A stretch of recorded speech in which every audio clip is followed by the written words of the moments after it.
안녕하세요. 주경야도 영바우 세무사입니다. 저는 제가 개인적으로 만든 건데요.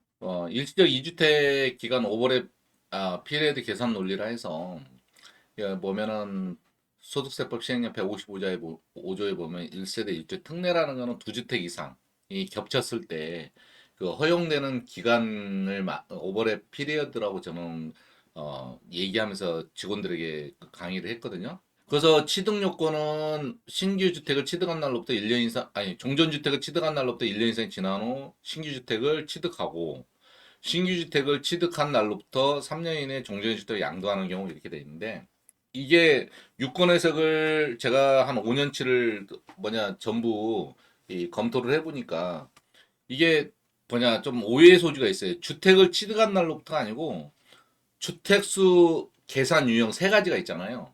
주택, 그 다음에 법이 시행되고 주택수 계산되는 입주권하고 분양권. 이런 거를 말해야 되거든요. 여기다 그냥 주택수를 취득한 날로부터 1년 이상이 지난 후 신규 주택을 취득하고, 이제 신규 주택도 사실은 주택수 세 가지로 문구를 바꿔서 생각하시면서 읽어야 돼요. 글을. 그리고 신규 주택, 이것도 주택수를 취득한 날부터 3년 이내에 주택수를 양도하는 경우, 이 세 가지가 다 만족했을 때에 154조 만족한 다음에, 그 다음에 1세대 입도로 154조 1항을 추가로 또 적용해서 비과세 눈으로 보이는 물리적 유형으로 보이는 네 가지 요건을 또 충족해야 된다. 그래야 비과세가 된다. 이 154조 1항 적용은 네 가지가 있잖아요. 일단 12억 이하여야 되고, 그다음 보유 요건 2년 이상 보유해야 되고, 만약에 조정 지역이면 2년 이상 거주 요건이 있어야 되고, 그 다음에 1세대가 국내에 다른 주택이나 다른 분양권 입주권을 가지고 있으면 안 된다. 보통 세대 개념은 다른 데서 설명을 많이 해서 본인도 또 많이 알고 있으라고 생각합니다. 그런 이 의미가 문헌에 숨어 있어요. 그래서 이걸 갖다가 고지고대로 그냥 주택만 눈으로 보이는 유형 주택만 생각하면 이 특례 주택을 이해를 못한다. 왜냐하면 여기서 1세대 때 특례라고 했잖아요. 특례라는 말은 세 가지를 특례라고 그래요. 세 가지가 포함된 게 특례거든요. 주택수로 계산되는 입주권, 주택수로 계산되는 분양권, 그 다음에 주택, 온전한 주택. 이 세 가지가 특례거든요. 특례의 유형이에요. 그런데 여기 법 문구는 그냥 쉽게 그 세 가지를 주택으로 표현을 해놨을 뿐이에요. 그래서 그런 의미가 숨어 있다. 그러면은 제가 이 역지사지법으로 다른 데 내가 역지사지법이라고 내가 이걸 해놨는데, 역지사지법은 뭐냐? 그 주택수 계산되는 게 내가 두 개를 보유하고 있으면 하나는 주택수를 처분을 하면 남아있는 주택수가 있을 거 아니에요. 그 남아있는 주택수를 내가 처분한 날로부터 소급해가지고 과거로 되돌아가지고 이게 3년 이내인가를 한번 검토를 하는 거예요. 그게 역지사지 비과세 검토법인데, 이걸 갖다가 한번 적용을 하면 굉장히 유익할 겁니다. 그래서 제가 나름대로의 그림을, 이게 역지사지 검토법을 제가 한번 대체 개념 도입해 가지고 주택수로 이 취득기간부터 처분기간 기산에 3년 경과하면 과세인데, 입주권을 취득한 때부터 이게 내가 돈 주고 이거는 A 주택이고 B는 별개 물건이거든요. 그러면 제가 그 신규 취득을 했어요. 이게 기존 주택에 있다가 B를 돈 주고 대체해서 샀는데, 뭐 신규 주택 취득일로부터 이 A 주택을 처분을 3년 이내 해야 되잖아요. 3년 이내. 그러면 3년 이내 신규 주택수 취득으로부터 종전 주택수를 3년 이내 처분했기 때문에 비과세. 그리고 그래서 역지사지법을 한번 해보시면, 이 A 처분했으면 남아있는 주택수 계산에 B잖아요. 이날로부터 3년을 소급해보면 3년 이내에 들어오잖아요. 그래서 이거는 비과세가 맞구나. 그러면은 이제 그 다음에 보면은 여기 A 입주권을 먼저 취득했어요. 이 이제 반대죠. 입주권부터 먼저 취득하고 B 신규 취득을 했어요. 그래서 이게 이제 신규 취득일로부터 3년 이내, 이게 뭐 A, B 따지지 말고 3년 이내 처분을 했어요. 처분을 했는데 이게 주택수, 이것도 주택수잖아요. 소급해서 3년을 따져보면 벌써 4년 9개월이 지났잖아요. 그럼 역지사지 2배다. 그러면은 비과세가 안 될 가능성이 있구나라고 생각을 하셔야 되죠. 그리고 나서 또 선입선출법 2배. 주택수 계산하는 게 A주택이 먼저 퍼스트로 계산되고 이게 세컨드로 계산되는데 세컨드가 먼저 팔렸어요. 그러면 세컨드로 팔렸기 때문에 선입선출법 2배다. 과세다. 그다음에 한 세대가 먼저 권리를 취득했다. 주택수를 계산 권리 주택수를 먼저 취득했다면 퍼스트 2배. 이들 세 번째 과세. 그다음 역지사지 위배. 여러 가지가 있는데 이분은 왜 오해를 했냐면 이분은 이게 아마 그 입주권 취득했을 때부터 온전한 주택으로서 한 몇 년 더 살았을 거예요. 이게 주택으로 착각하고 그냥 본인은 원주민이다, 토백이다 해서 본인은 뭐냐 그 한 3년 살다 보니까 이제 공사 시작돼야 되니까 비워달라고 했을 거 아니에요.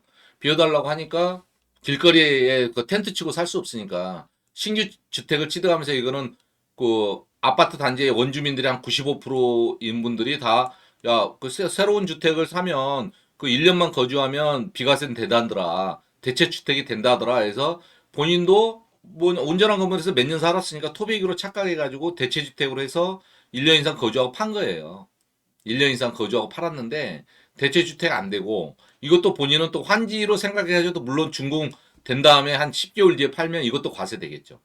이제 그런 부분들이 한번 컨설팅을 잘못하면 이 사람 두 개 세금 내면은 적어도 내가 볼 때 5억 이상은 고지가 되는데 굉장히 어려운 상황이 벌어진다.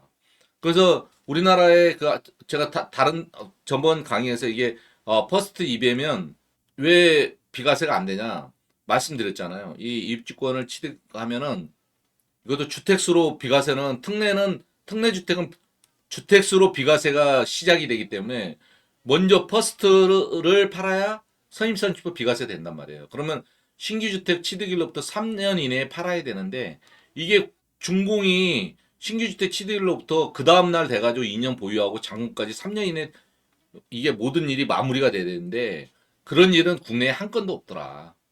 대부분 공사가 지연이 돼서 딜레이 되다 보니까 이 신규 주택 취득일로부터 1년이 넘어가서 한 몇 년 지나서 준공이 되거든요. 준공된 다음에 또 2년을 또 거주하고 잔금까지 치르면은 내가 볼 때는 한 10년 이상이 지나버리는 거예요. 신규 주택 취득일로부터. 그러니까 비과세가 안 되는데 모든 납세자들이 자기 이주로 기준점을 잡아가지고 생각을 하고 판단을 하고 비과세를 그냥 합리화시켜버려요. 그러다 보니까 비과세가 안 됨에도 불구하고 세무대리나 변호사나 회계사 찾아가지고 비과세 되는 것처럼 말을 하는 거죠. 나는 기존 주택에 있다가 신규 주택을 취득했다. 그런 식으로 말씀을 해가지고 조금 굉장히 난감하다. 그런 경우도 있고 아니면은 이게 처음 주택이라고 생각해요. 눈으로 보이는 주택을 내가 처음 주택으로 아니 대체 주택으로 생각해서 여기는 지금 세 번에 걸쳐서 지금 그 사전 질의는 고지가 된 거예요. 재산제세도 다 고지된 세 번 고지된 거를 지금 그 풀어놓은 거예요. 제가 가지고 온 거예요. 이런 게 근데 매년 어마무시하게 많다. 앞으로 저기 반포 아크로빌 사건은 이 세무대리나 공부하신 분들이 반포 아크로빌 사건을 모르신 분은 없을 거예요. 반포 아크로빌 사건이 2006년도 2005년 4월 달에 회색지대 때 관리처분계획 인가난 거를 회색지대에 난 거를 돈 주고 제3자가 승계 취득했어요. 그거는 권리를 취득한 거지 원주민이나 토백이가 될 수 없는데 그거를 갖다가 원주민 토백이로 착각한 거예요. 그 뒤로 10년을 넘게 그 주택에서 살았거든요. 공사하기 전까지. 그러고 나서 공사하고 준공이 되니까 환진지 알고 처음에 2005년 4월 1일 날 관리처분 난 거를 2005년 뭐한 5월 달이나 이렇게 샀겠죠. 그러면은 한 12년 동안 준공 시점까지 12년 동안 그 주택 보유 기간으로 착각을 해가지고 비과세 신고를 했어요.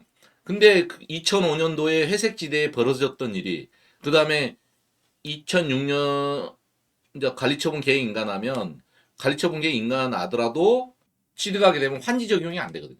대체 주택도 안 되고. 그런데 지금도 있어요. 최근에도 그런 지역이 상당히 많이 존재하더라.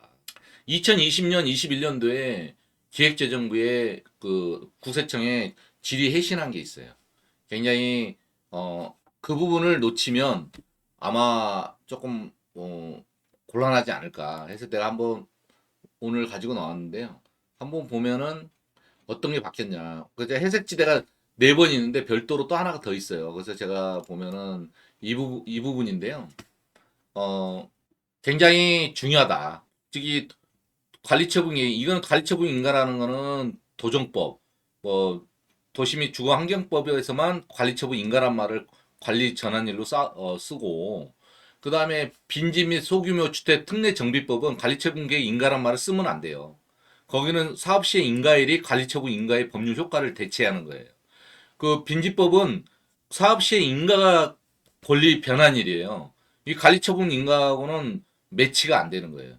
그 이 관리처분계의 인가라는 용어가 거의 90한7% 정도의 뭐 유권 해석이나 판례나 이런 질의 해신이나 이렇게 돼 있기 때문에 빈집 및 소규모 특례 정비법 요즘에 굉장히 많이 그 시행이 되고 굉장히 그 진행이 되고 있는데요. 그거는 200세대 이하, 200세대 이하 조금 넘어가는 것도 있는데 그런 거기서는 가리처분 인가 절차는 있지만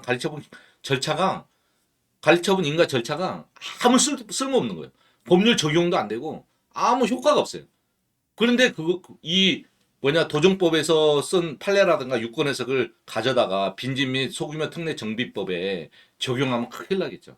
거기에 보면 소규모 재개발, 소규모 재건축, 가로주택, 자율주택 이 그쪽 관련 재건축 재개발 같은 경우는 사용하면 안 된다는 거예요. 근데 그런 것도 개념을 모르시는 분들이 많은 것 같더라고요. 유튜브에서도 그 개념 파악이 안 되고 그냥 유권에서 가지고 그냥 계속 설명하시는 분만 있는 것 같더라고요. 그거는 좀 위험하다. 그리고 나서 제가 이걸 가지고 온 거는 뭐냐, 이 가리처분 인가라든가 사업시행, 빈집병은 사업시행 인가겠죠. 같은 그 명칭만 바뀌었을 뿐이지 가리처분 인가는 도정법에 쓰고 사업시행 인가는 빈집법에서 사용한다.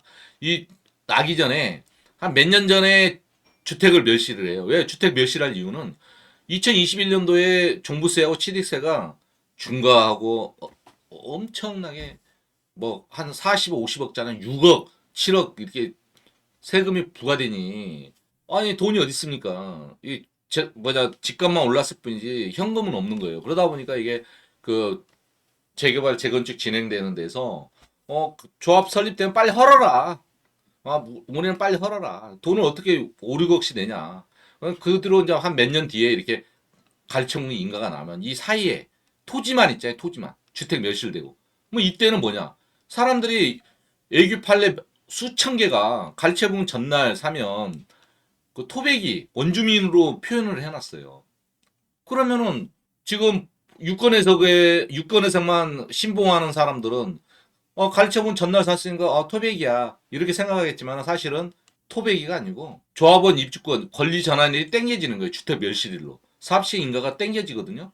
뭐 이 사이에 산 사람들은 조합원 입주권을 산 거예요. 그러면 이때 산 사람들은 대체주택도 안 되고 환지도 안 돼요. 장기보유공제도 입대되는 게 아니라 이날로 땡겨져요. 이때까지만 장기보유공제됩니다. 왜냐하면 권리로 전환됐으니까. 장기보유공제는 소득세법 95조 2항에 토지와 건물만 돼 있어요.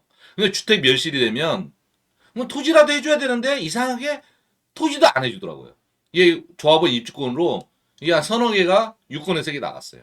그러니까 굉장히 중요하다. 이거 놓치면 봐봐요. 여기서 대체주택 되고 이거 비과세 받고 이것도 뭐냐 멸실된 거 산 거 또 비과세 받고 환지로 그러면은 두 개 세금 추지하면 5억에서 10억 가산세까지 한 10매덕 그러면은 거의 아사 직전이잖아요.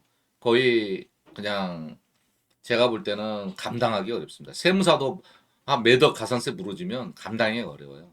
제가 오늘 이렇게 무거운 걸 얘기를 한 거는 굉장히 조심스럽고 이 양도세는 열거주의 판단이다. 각각 케이스 판단. 이게 법에 나와 있어요. 법에 나와 있는데 이걸 갖다가 왜 물어본 이유가 있어요. 물어본 이유가 어, 법에 나와 있는데 세무사님들 한 서너 분이 물어보셨더라고요. 물어보신 게 왜냐면 여기서 밑인데 이게 엔드라는 나는 조건이라고 생각했는데 세무사님들은 도시 및 주거 정비법에 대해서 가르쳐보니 인가일이 가로에는 없는데 빈집의 소규모 주택 정비 특례 관할법에 대한 사업시행 인가일이 권리 변환일이거든요. 이건 도정법은 가르쳐보기 인가일이 권리 변환일이고 근데 그 가로에 보면 가로치고 인가일 전에 기존 주택이 철거되는 때에는 기존 주택의 철거일이 권리 변환일이다 해서 법에 딱 나와 있어요. 근데 그거를 잘 안 보이죠. 우리가 책을 읽다 보면은 그냥 아 그런가 보다 하고 휙 지나가잖아요. 근데 이런 뜻이 엄청난 그 의미가 함축되어 있는 거를 저도 보고 깜짝 놀랐어요. 그래서 이 공부할 때 그냥 자기 위주로만 판단하면 안 된다. 그래서 제가 볼 때는 좀 이 양도소득세를 쉽게 쉽게 생각하시는 분들이 있더라고요. 이게 공부하면 할수록 파면 팔수록 어렵다. 그래서 제가 볼 때는 내용들을 제대로 숙지하시고 실수하시면 안 돼요. 그거 한번 실수하셨다가 큰일 납니다. 제가 좀 그 안타까운 일이 벌어지면 안 되니까 그런 차원에서 제가 가지고 나왔어요. 오늘은 여기까지 하겠습니다. 저도 이제 슬슬 출근 준비를 해야 되니까 오늘은 이만 마치겠습니다. 네, 감사합니다.